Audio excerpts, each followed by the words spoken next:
আমাদের অনেক অত্যাচার করেছিল। হ্যাঁ, আমার স্বামী বাড়ি ছিল না, ওই সময় খুব আতঙ্কে ছিলাম। আমার বাড়িতে বাচ্চা ছিলাম, বাচ্চারে নিয়ে বাড়ি থাকতে পারতাম না, সবসময় যেন আতঙ্কে ছিলাম।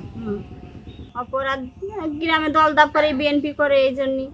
আমি তো ঘরে থাকতে পারিনি, রাতের অন্ধকারে তারা রাত্রে বাড়ি থাকছে তারা। অপরাধটা আমার, আমি বিএনপি করি, এজন্য আমার পরে তো চরম অত্যাচার জুলুম নির্যাতন করা হয়েছে। আমি নিশ্চিন্তে কোনোদিন আমি বাড়িতে ঘুমাতে পারি নাই। আমি আমার ছেলে মেয়ে বউ বাচ্চা বাপ মা কারোর সঙ্গে ঠিকঠাকভাবে এক মুঠো দুমুঠো ভাতও খেতে পারিনি। আমার বাসা থেকে কয়েকবার পুলিশদের ধরিয়ে নিয়ে আমি জেল খেটেছি। এ পর্যায়ে প্রত্যেকটা মুহূর্ত আমি আমার জীবনের কোনো নিরাপত্তা আমি পাই নাই। আমলি সরকার আমলে আমার বাড়ির পাশে আমার হামলা করেছে অমুক অমুক আমলি সরকার, আমলিকির লোকজন, অর্ডার সভাপতি, মেম্বারের ভাই বেগার, এরাই আমার বাড়ি গদ্দর ভাঙচুর করেছে। বাড়ি থাকতে দিত না, বাড়ি মাথায় পলায় থাকতাম। আত্মীয় বাড়ি গেলে সেনেও হামলা দিত। আর এক বাড়ি ঘুমায় থাকতাম, মাঠে যে ঘুমায় থাকতাম, বেড়ির পাশে ঘুমায় থাকতাম। গত সরকারের আমলে আমরা খুব নির্যাতিত হয়েছি। আমরা মায়ের খাইছি, ঘর বাড়ি ভাঙছে, আমার স্ত্রী মায়ের খাইছে। আমরা জঙ্গলে পলাই থাকছি পুলিশের অত্যাচারে। আমার স্ত্রী মারিছে, তার পায়ে এখনও দাগ আছে। আমার ঘর কুপাইন আছে, বাথরুম কুপাইন আছে, এগুলো আছে। গত সরকারের আমলে আমরা ধরেন বিএমপি করি, এই জন্য নির্যাতিত খুব বেশি হয়েছে আর কি। এনজিওর কিস্তি প্রথমবার বিকাশ পেমেন্ট করলেই 20 টাকা ইনস্ট্যান্ট ক্যাশব্যাক। এই মিলন চেয়ারম্যান হচ্ছে আমলিকির নৌকো প্রার্থীর চেয়ারম্যান।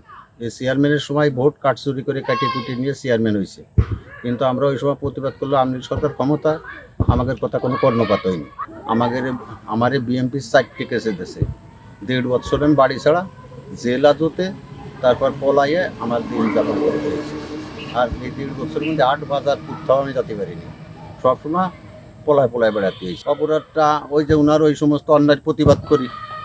আমি আমার বাবার অনুরোধে, যেহেতু আমার দাদা চেয়ারম্যান ছিলেন দীর্ঘ 30 বছর, বাবা 25 বছর ছিলেন, আমি আমার বাবার অনুরোধে মাল্টিন্যাশনাল কোম্পানির চাকরি ছেড়ে চেয়ারম্যান পদপ্রার্থী হই। এবং চেয়ারম্যানে নির্বাচিত হওয়ার পর থেকে আমার কাছে পরাজিত নৌকার প্রার্থী নাসিরুল ইসলাম মিলন আমাকে একের পর এক নির্যাতন করে যায়। সেই নির্যাতনের শিকার শুধু আমি একা নয়, আমার পিতাও শিকার হন। আমাকে এবং আমার পিতাকে মিথ্যা হয়রানিমূলক মামলা দিয়ে জেল হাজতে প্রেরণ করে। এর পরবর্তীতে এই মামলাটি ভুয়া মামলা হিসাবে প্রতীয়মান হয় এবং সেই মিথ্যা মামলা দায়েরকারীরাও পরবর্তীতে জেল হাজতে প্রেরিত হয়। এদের হয়রানির কথা আসলে বলে শেষ করা যাবে না। এই 5 বছরে আমি যে পরিমাণ নির্যাতিত হয়েছি, আসলে এরকম হয়তো বাংলাদেশে আরও অনেকেই নির্যাতিত হয়েছে। আমি দৃষ্টান্তমূলক কিছু কাজ করে যাওয়ার চেষ্টা করেছি, যেমন গ্রিন সিটি করেছি, বেশ কিছু রাস্তাঘাট করেছি। আমি হয়তো 5 বছর সুষ্ঠুভাবে কাজ করতে পারলে আরও বেশি উন্নয়ন করতে পারতাম, কিন্তু আমাকে সে কাজগুলো তারা করতে দেয় নাই।